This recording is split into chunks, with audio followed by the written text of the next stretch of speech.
नमस्कार। मध्य प्रदेश छत्तीसगढ़ 2020 में आप सभी दर्शकों का बहुत स्वागत है। मैं हूं आपके साथ राहुल सौमित्र और मैं हूं आपके साथ राहुल सिन्हा। इस बुलेटिन में हम आपको मध्य प्रदेश और छत्तीसगढ़ की 20-20 अहम खबरें दिखाएंगे। तो चलिए शुरू करते खबरों का सिलसिला।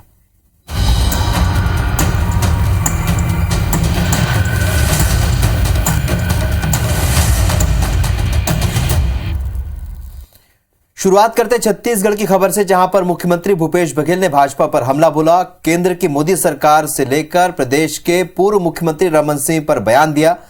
कहा कि छत्तीसगढ़ में बापू के रास्ते पर चलने वाली सरकार एलआईसी और एसबीआई की हालत सब देख रहे हैं। वहीं एमएसपी पर कहा कि मनमोहन सिंह की यूपीए सरकार में किसानों को ज्यादा एमएसपी मिलता था, आज किसानों के साथ धोखा हो रहा है। वहीं आरक्षण विधेयक पर पूर्व मुख्यमंत्री डॉक्टर रमन सिंह के बयान पर कहा कि रमन की याददाश्त खराब हो चुकी है। राज्य में 76% आरक्षण प्रस्तावित है, न कि रमन सिंह के मुताबिक 82%। और मध्य प्रदेश सरकार ने आज एक बड़ा फैसला लिया। विवाहित बेटियों को भी अब अनुकंपा नियुक्ति मिलेगी। मुख्यमंत्री शिवराज सिंह चौहान की अध्यक्षता में हुई कैबिनेट की बैठक में यह फैसला लिया गया। पहले विवाहित बेटियों को अनुकंपा नियुक्ति दिए जाने का प्रावधान नहीं था, लेकिन आज बड़ा निर्णय लिया गया है। बैठक में आर्थिक और सांख्यिकी संचालनालय के अपर संचालक आरएस राठौर की बेटी श्रद्धा मालवीय के प्रकरण के चर्चा के दौरान यह फैसला लिया गया। इसके साथ ही बैठक में यह भी निर्णय लिया गया कि प्रदेश में जितने अतिक्रमणकारी थे, जिन्होंने सरकारी जमीन पर कब्जा कर रखा था और जमीन मुक्त कराई गई है, अब वो गरीबों के लिए मल्टी स्टोरी बिल्डिंग बनाई जाएगी। अगर मान लीजिए वहां मल्टी स्टोरी बिल्डिंग नहीं बनाई जाती है तो गरीबों को जमीन आवंटित कर दी जाएगी। साथ ही एमपी में नर्सेज काउंसिल के पदों को सृजित करने का भी फैसला आज कैबिनेट की बैठक में लिया गया है। इधर छत्तीसगढ़ में बीजेपी चुनावी मोड में आ चुकी है। कांग्रेस सरकार को घेरने के लिए बैठकों का दौर जारी है। आज रायपुर के कुशाभाऊ ठाकरे परिसर में भारतीय जनता पार्टी के सभी मोर्चा के प्रदेश कार्य समिति की बैठक हुई और बैठक में सभी मोर्चा के पदाधिकारियों और कार्यकर्ताओं को अपने अपने वर्ग के मुद्दों को लेकर निचले स्तर तक जाने और प्रदेश सरकार की वादाखिलाफी के खिलाफ हल्ला बोलने का टास्क दिया गया है।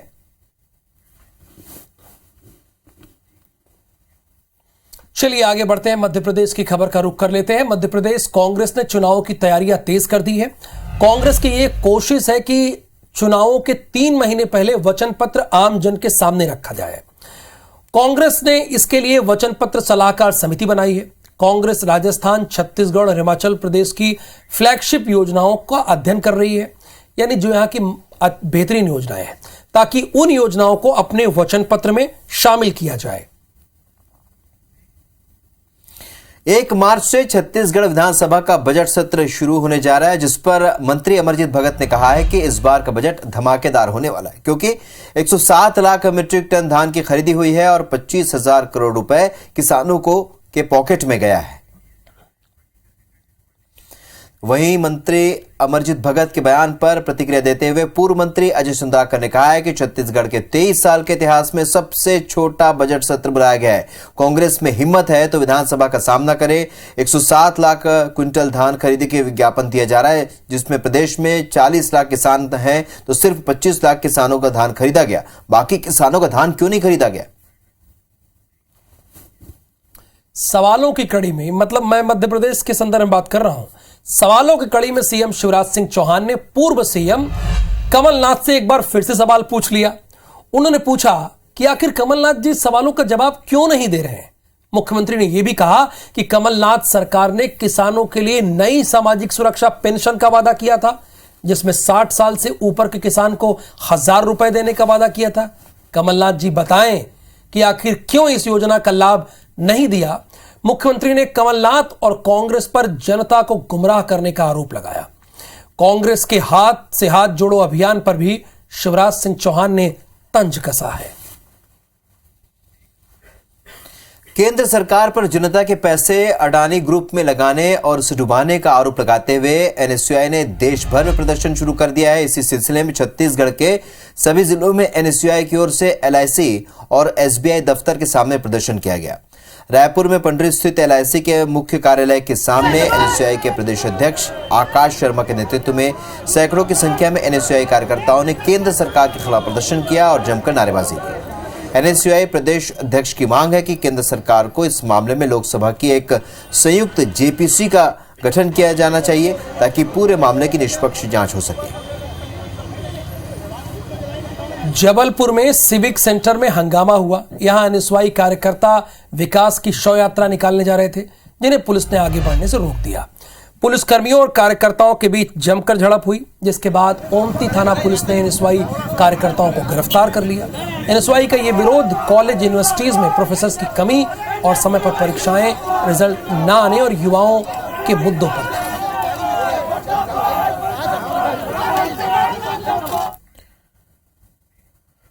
बिलासपुर से नागपुर तक चलने वाली मध्य भारत की पहली वंदे भारत एक्सप्रेस ट्रेन की सुरक्षा रेलवे के लिए चुनौती बन गई।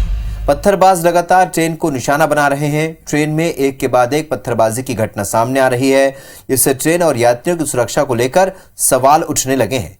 ट्रेन के शुरू होने के बाद बीते 2 महीने में ही करीब आधा दर्जन पत्थरबाजी के मामले दर्ज किए जा चुके हैं।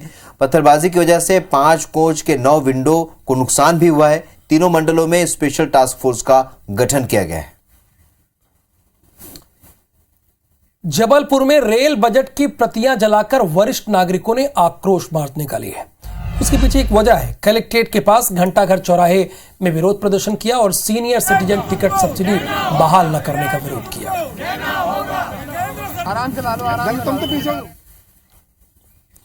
रायपुर के तेली बांधा तालाब के किनारे मौली माता मंदिर का 18 साल बाद पुनर्निर्माण किया जाएगा और तेली बांधा तालाब के सौंदर्यीकरण के चलते करीब 18 साल पहले इस मंदिर को तोड़ा गया था। तब से यह मंदिर अस्थायी रूप से श्यामनगर के पास शिफ्ट कर दिया गया था, लेकिन अब जन सहयोग से इस मंदिर का निर्माण किया जाएगा। महापौर एजाज ढेबर ने कहा कि अगले 6 महीने में मौली माता मंदिर के भव्य निर्माण का संकल्प लिया गया है। सिवनी में बीजेपी की विकास यात्रा के दौरान महात्मा गांधी पर विवादित कविता पढ़ने का मामला सामने आया। बीजेपी विधायक दिनेश राय मुनमुन की मौजूदगी में बच्चे ने आपत्तिजनक कविता पढ़ी, जिसमें जमकर तालियां भी बजाई गई। अब इस कार्यक्रम का वीडियो सामने आने के बाद कांग्रेस पार्टी ने बीजेपी की मानसिकता पर सवाल खड़े किए।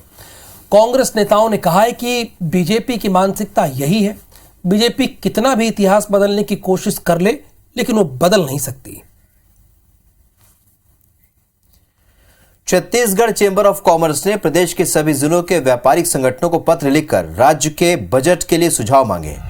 चेंबर के अध्यक्ष अमर परवानी ने कहा कि हाल ही में हुए चेंबर के वार्षिक सम्मेलन में सीएम ने बहुत सी घोषणाएं व्यापारियों के लिए की, लेकिन बजट से काफी उम्मीदें रहती हैं। इसलिए जिलों के व्यापारियों से वहां के हिसाब से सुझाव मांगा गया ताकि चेंबर सभी सुझावों को एक साथ सीएम के सामने रख सके और बजट में शामिल करने की मांग कर सके।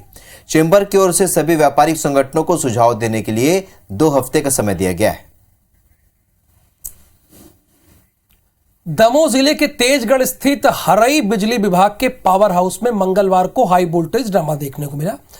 असल में एक बिजली ऑपरेटर था जो अपने ही अधिकारियों से बड़ा परेशान था, सीनियर अधिकारियों से। जब उसको कोई रास्ता समझ में नहीं आया तो वो इसी तरह चढ़ गया, जो आप देख रहे हैं ब्रैकेट में हमने बनाया भी है। फिर काफी देर तक, घंटे भर बाद अधिकारी आए, उसे काफी मान मनौवल किया, मनाया, तब जाकर वो नीचे उतरा। रायपुर में प्रशासनिक लापरवाही की वजह से सड्डू सेक्टर 1 से 7 में रहने वाले हजारों लोग पिछले 2 दिनों से पीने के पानी तक के लिए तरस रहे हैं। हाउसिंग बोर्ड की पेयजल लाइन वाले 600 घरों में सोमवार शाम से पानी नहीं आ रहा है। लोगों को अपनी दैनिक कार्य निपटाने में भी दिक्कत का सामना करना पड़ रहा है। ये परेशानी सिर्फ एक पंप खराब होने की वजह से हुई है, जिसे ना तो हाउसिंग बोर्ड और ना ही निगम बनाने को तैयार है। हाउसिंग बोर्ड के अधिकारी कहते हैं कि कॉलोनी निगम को हैंडओवर कर दी गई।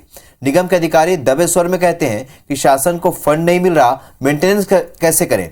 आपसी खिंचातान में हजारों लोगों को बुधवार शाम तक पानी मिलने की कोई संभावना नजर नहीं आ रही है। हटा में कोदो की रोटी खाने से एक ही परिवार के 7 बच्चे बीमार हो गए। इसमें 5 बच्चे और 2 महिलाएं भी हैं, जिन्हें सिविल हॉस्पिटल में एडमिट करा दिया गया है। घटना गैसाबाद थाना क्षेत्र के संजय नगर की। इधर सीधी की बात करें तो सीधी में फूड पॉइजनिंग से 6 बच्चे बीमार हो गए, जिनका इलाज मड़वास उप स्वास्थ्य केंद्र में किया जा रहा है।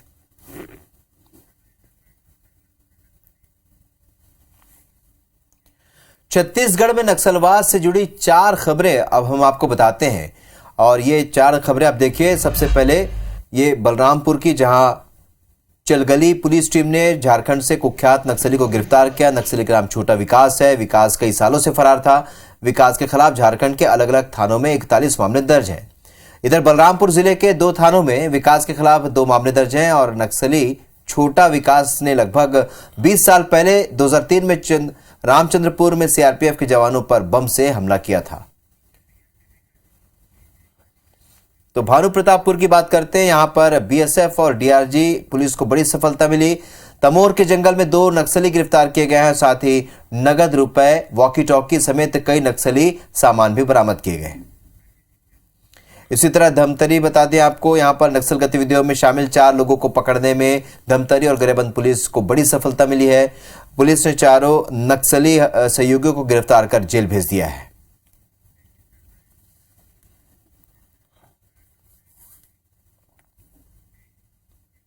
इधर पूरी पीठ के शंकराचार्य स्वामी निश्चलानंद सरस्वती ने कहा है कि राजनीतिक दल नक्सलवाद का समर्थन करना बंद कर दें तो बस्तर में नक्सलवाद समाप्त हो जाएगा। जगदलपुर के लाल बाग स्थित परेड ग्राउंड मैदान में आयोजित सभा को संबोधित करते हुए शंकराचार्य ने हिंदू राष्ट्र बनाने की बात कही है।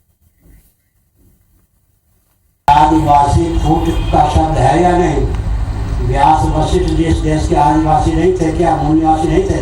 आदिवासी शब्द जो है हमारी संस्कृत पर कुठाराघात है या नहीं? तिलक आदि की देन है या नहीं? विदेशी षड्यंत्रकारियों की देन है या नहीं?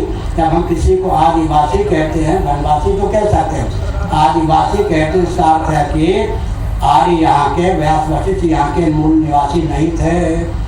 इतिहास पर ही पानी फेरना हुआ। अब हिंदू नहीं तो कौन है? हिंदू नहीं तो कौन है?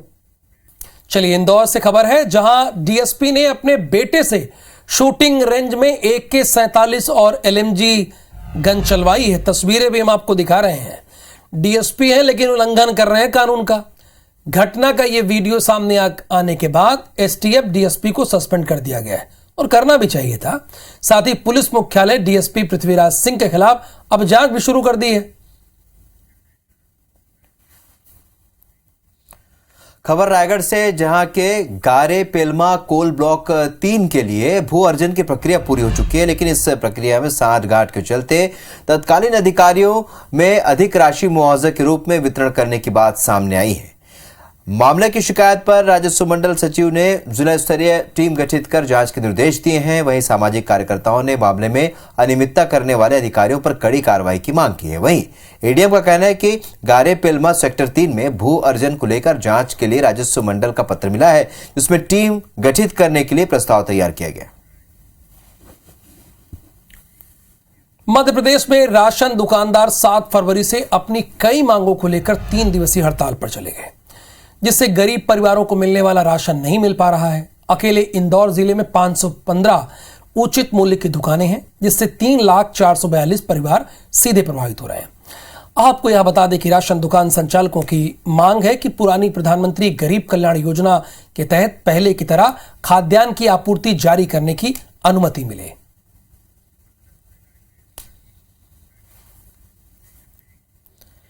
दुर्ग के आदर्श नगर इलाके में रहने वाले कॉन्ट्रैक्टर पंकज राठी के घर बड़ी चोरी हुई। बंद घर में 2 किलो सोना, 15 किलो चांदी सहित 10 लाख रुपए की नकदी की चोरी हो गई। पंकज राठी सोमवार को रायपुर में एक शादी समारोह में शामिल होने के लिए गए हुए थे और रात को जब घर पहुंचे तो 3 कमरों में रखे अलग अलग अलमारियों का सामान बिखरा पड़ा मिला। फिलहाल पुलिस ने मामले की जांच शुरू कर दी है। सीसीटीवी फुटेज के आधार पर चोरों की पहचान की जा रही है। हरदा में जनपद सदस्य और भाजपा मंडल की उपाध्यक्ष की हर्ष फायरिंग का एक वीडियो वायरल हो रहा है। वीडियो में सुष्मिता राजपूत बंदूक चलाते दिखाई दे रही हैं, ये दिख भी रही हैं, जिसकी खबर मीडिया में आने के बाद भाजपा नेत्री ने अपनी इस पोस्ट को डिलीट कर लिया और मीडिया के सामने आकर अपनी सफाई दी। सुष्मिता राजपूत ने कहा कि लाइसेंस बंदूक से हर्ष फायरिंग की। तो सुष्मिता जी ये बताइए कि हर्ष फायरिंग आप कर सकती हैं? वो भी तो मना है ना, सुप्रीम कोर्ट की गाइडलाइन है कि आप नहीं कर सकती हैं। तो अगर आपने हर्ष फायरिंग भी की तो वो भी गलत है।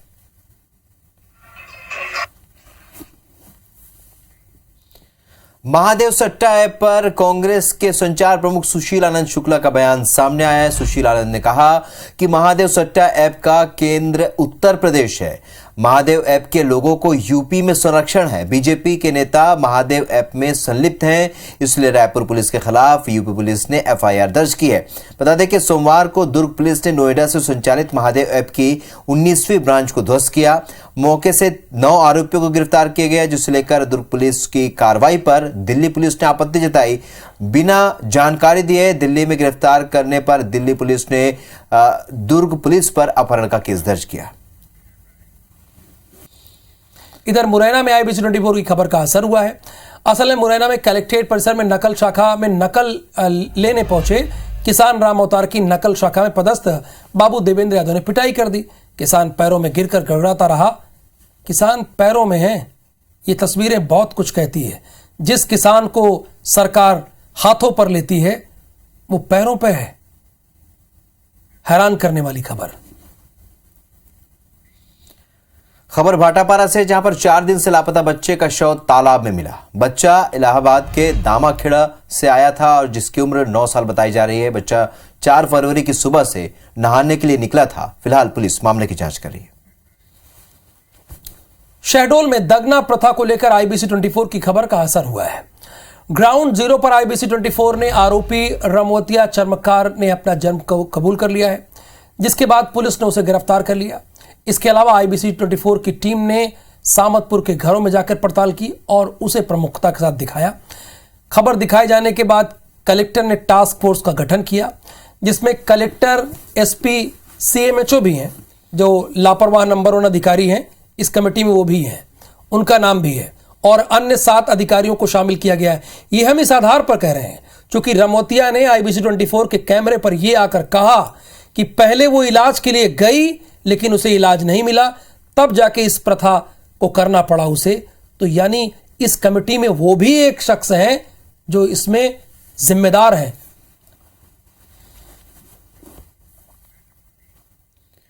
कोरबा के बालको सेक्टर 4 कॉलोनी में भालू दिखा, जिसको लोगों ने घर से जिसका वीडियो बनाया और भालू की मौजूदगी से कर्मचारी दहशत में है। साथ ही वन विभाग को भी इसकी सूचना दे दी गई। तस्वीर आप देख रहे हैं भालू का वीडियो, जो कि लोगों ने घर के भीतर से बनाया है।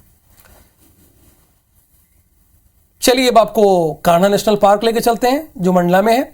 बाघों और वन प्राणियों की सुरक्षा सवालों के घेरे में है। असल में कान्हा टाइगर रिजर्व के तहत परिक्षेत्र भैसान घाट के बीच पोंगा पानी में मुक्की और गढ़ी के वन क्षेत्र में शिकारी सक्रिय है।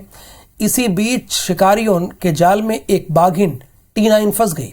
उसके गले में क्लच वायर का फंदा लगा है, लेकिन यहां बाघिन शिकारियों से अपनी जान बचाकर भाग निकली, लेकिन बाघिन पूरी तरह से घायल हो गई है। फिलहाल बाघिन का इलाज किया जा रहा है। कोंडागांव जिला अस्पताल में डॉक्टरों ने 20 साल की युवती के पेट से 11 किलो से भी ज्यादा वजनी ट्यूमर को ऑपरेशन करके निकाल लिया। यह पहली बार है जब कोंडागांव ही नहीं बल्कि बस्तर संभाग में 11 किलो से भी ज्यादा वजनी ट्यूमर का सफल ऑपरेशन किया गया हो। अब तक पीड़ित मरीज ऐसी बीमारियों के इलाज के लिए विशाखापट्टनम, भुवनेश्वर, पुणे, मुंबई, हैदराबाद के महंगे अस्पतालों में जाया करते थे। नक्सल प्रभावित मर्दापाल के कुधूर गांव की पार्वती नाग के पेट में 2 साल से सूजन था। पीड़िता झाड़ फूंक भी करा रही थी। मेडिकल एसोसिएशन महासंघ के बैनर तले 27 जनवरी को ग्वालियर से शुरू हुई चिकित्सक बचाओ यात्रा आज भोपाल पहुंची, जहां गांधी मेडिकल कॉलेज में डॉक्टर्स का स्वागत किया गया। डॉक्टर केंद्र सरकार की DSCP नीति लागू करने, पुरानी पेंशन बहाली, मेडिकल वर्क में अधिकारियों की दखलंदाजी को लेकर पदयात्रा कर रहे हैं। सुकमा के रामाराम में जिले के सबसे बड़े मेले का आयोजन किया गया। सोमवार को राजवाड़ा में माई जी की डोली ढोल बाजे के साथ निकाली गई। रात भर पैदल चलकर डोली आज सुबह जिला मुख्यालय सुकमा से 8 किलोमीटर दूर रामाराम मंदिर पहुंची।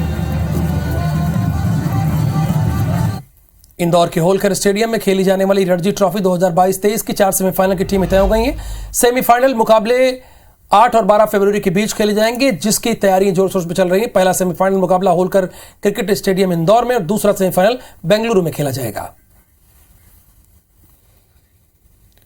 रायपुर की 2.25 साल की बेटी अनिका जैन से आपको मिलवाते हैं, जो कि छोटी सी उम्र में अनिका का नाम इंडिया बुक्स ऑफ रिकॉर्ड में दर्ज हो चुका है। अनिका सिर्फ 37 सेकंड में भारत के 28 राज्यों की राजधानी का नाम बता देती है। Punjab, Jammu Kashmir, Himachal, Uttarakhand, UP, Bihar, Jharkhand, Orissa, Andhra, Telangana, Tamil Nadu, Goa, Kerala, Tamil Nadu, very good, waste Bengal. वो थोड़ा थोड़ा बोलना चालू कर दी थी और कैपिटल सिटीज़ को रिकॉग्नाइज करना चालू कर दी थी। इसका इंटरेस्ट शुरू से ही पढ़ने लिखने में बहुत अच्छा रहा था। आकांक्षा रेगुलर इसको पढ़ाते लिखाते रहती थी अपने तरीके से। आज आकांक्षा का यूट्यूब चैनल भी है पेरेंटिंग को लेकर। 2.25 साल के बच्चे है राहुल जी, लेकिन यही होता है, माता पिता जो संस्कार अपने बच्चे को देना चाहते हैं वो बच्चे ग्रहण करते हैं, वो सीखते हैं उससे। आप जो देंगे वही वो सीखेंगे। फिलहाल इस बुलेटिन में इतना ही। आगे राहुल सिन्हा जी आपको बताएंगे 10 बजे पूरे दिन की बात में क्या खास है। बस थोड़ी देर बाद।